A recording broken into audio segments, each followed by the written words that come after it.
Hari ini kita akan belajar tema 2, subtema 2, pembelajaran kedua, 3, 4, 5, dan 6. Tujuan pembelajaran kita menuliskan manfaat kerjasama, mengidentifikasi pola lantai pada tarian daerah, melengkapi peta pikiran menggunakan kalimat efektif, dan menjelaskan cara hewan menyesuaikan diri dengan lingkungannya. Perjuangan yang dilakukan oleh para pejuang dalam mempertahankan kemerdekaan Indonesia tidaklah mudah. Semua itu membutuhkan pengorbanan dan persatuan. Dengan persatuan itulah sehingga membawa negara Indonesia meraih kemerdekaan. Persatuan membutuhkan kerjasama yang tentu saja sangat bermanfaat demi kemajuan suatu bangsa. Manfaatnya adalah dapat memperkuat persatuan, pekerjaan akan cepat selesai, dan pekerjaan yang berat akan menjadi ringan jika dilakukan dengan kerjasama.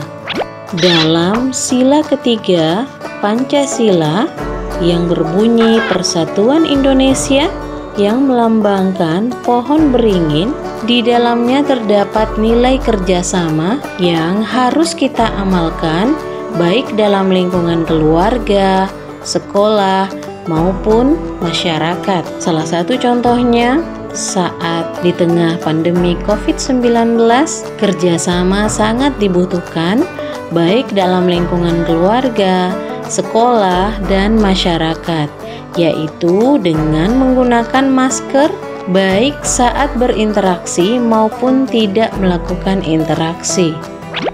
Kerjasama juga terdapat dalam seni tari. Seni tari yang dilakukan secara berkelompok. Seperti pada gambar, terdapat gerakan yang kompak sebagai wujud dari kerjasama demi keserasian gerakan dalam tarian. Gerak tari berkelompok memiliki pola seperti horizontal, vertikal, dan lingkaran. Pola lantai horizontal yaitu pola lantai yang berbentuk garis lintang. Pola lantai vertikal yaitu pola lantai yang berbentuk garis bujur. Sedangkan pada pola lantai lingkaran berbentuk garis lingkaran. Pola lantai horizontal, para penari berbaris melintang sesuai dengan gerakan tari. Terlihat pada tari Tambun dan Bungai dari Kalimantan Tengah. Selanjutnya, pola lantai vertikal, para penari berbaris membujur sesuai dengan gerakan tari, seperti pada tari Sudati dari Aceh. Selanjutnya, pola lantai lingkaran, para penari berada pada posisi melingkar sesuai dengan gerakan tari, yaitu pada tari Tandak yang berasal dari daerah Riau. Tarian asal daerah tersebut menunjukkan kekompakan gerakan dengan pola lantai yang berbeda. Kerjasama pada setiap gerakan mengandung unsur keindahan dalam sebuah tari. Betapa pentingnya kerjasama sebagai wujud dari persatuan juga tercermin dalam usaha rakyat Ambarawa untuk mempertahankan kemerdekaan. Perjuangan yang dilakukan oleh rakyat Ambarawa dalam mengusir pihak sekutu memberikan pelajaran besar mengenai kedisiplinan serta adanya persatuan yang kuat serta semangat juang yang tinggi. Dalam teks tersebut terdapat beberapa informasi penting mengenai kerjasama sebagai wujud persatuan Indonesia. Berdasarkan informasi penting tersebut, kita dapat membuat peta pikiran dengan menggunakan kalimat efektif melalui kata tanya apa, mengapa, siapa, bagaimana, kapan, di mana. upaya mempertahankan kemerdekaan Indonesia sebagai bentuk adaptasi serta mempertahankan diri dari berbagai penjajahan. Tidak hanya manusia, hewan juga melakukan adaptasi dengan kondisi lingkungan tertentu serta mempertahankan diri dari ancaman. Seperti pada hewan unta yang memiliki bulu pada kelopak mata yang berfungsi untuk menghalangi debu dari pasir saat berjalan. Punuk unta berisi cadangan lemak yang dapat dipecah menjadi energi. Pada bagian perut terdapat usus yang sangat panjang yang berfungsi untuk menyerap lebih banyak air dalam makanan. Dan telapak kaki unta yang lembut memudahkan berjalan di atas tanah yang berpasir.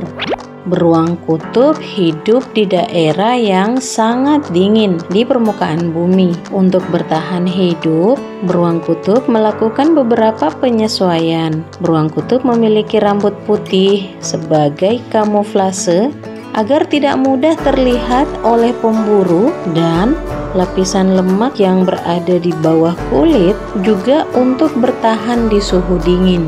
Beruang kutub juga memanfaatkan bentuk tubuhnya agar sesuai dengan lingkungan sekitarnya. Kelelawar memiliki kemampuan ekolokasi untuk mendeteksi mangsa, pemangsa, dan benda yang ada di sekitarnya dengan menggunakan pantulan bunyi. Untuk bertahan hidup, kelelawar sebagai hewan nokturnal yang beraktivitas pada malam hari, sebab pada siang hari dapat terjadi pengaruh sinar matahari yang merugikan sayapnya, sebab akan menyerap panas sehingga kelelawar merasa tidak nyaman. Burung hantu memiliki penglihatan dan pendengaran yang tajam dan peka untuk mencari mangsa pada malam hari. Pada lumba-lumba, mamalia ini hidup di laut. Alat pernapasannya berupa paru-paru.